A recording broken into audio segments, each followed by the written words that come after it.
Every 4 years, Americans who are 18 or older have a big responsibility. Our votes decide who becomes the President of the United States.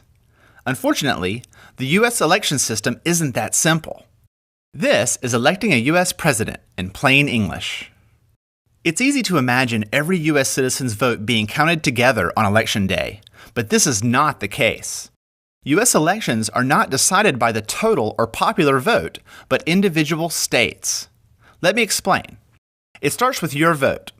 On Election Day, you'll vote for president and their vice president. You get one choice. Then, all the votes in your state are counted. The candidate with the most statewide votes becomes the candidate your state supports for president. This happens across the country until each state has selected their candidate.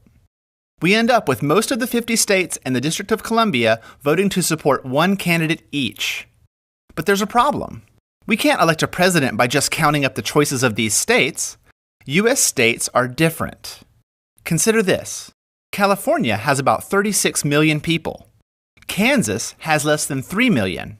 We need a way for California's choice to have more influence on the election because the state has more people. The question becomes, how do we make sure each state has the right amount of influence on the election? Well, we need a way to account for the population of each state. As an example, let's consider my home state of North Carolina.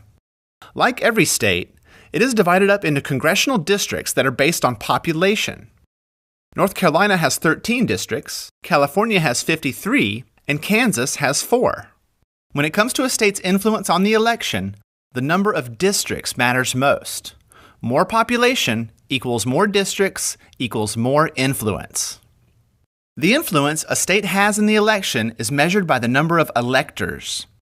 This number comes from the number of districts in a state plus the number of U.S. senators, which is always 2. North Carolina has 15 electors, while California has 55. When a candidate wins the voting in a state, they win that state's number of electors. That's why big, populous states can be so important to candidates. Their electors add up quickly, and the number of electors is what really matters. Here's why. If you add up the electors of all 50 states in the District of Columbia, there are 538 in total.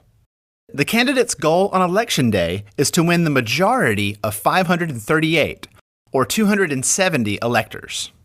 Once a candidate wins enough states to reach the 270 majority, they have won the election and become the president-elect. Yay! So, let's recap. Your vote helps your state choose a single candidate. That candidate receives all the electors from your state.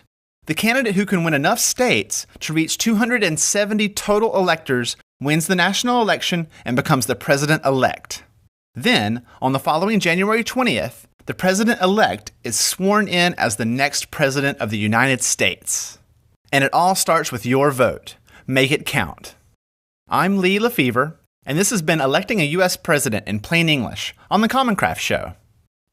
One more thing. The Common Craft store now offers downloadable versions of our videos for use in the workplace. Find them at commoncraft.com/store.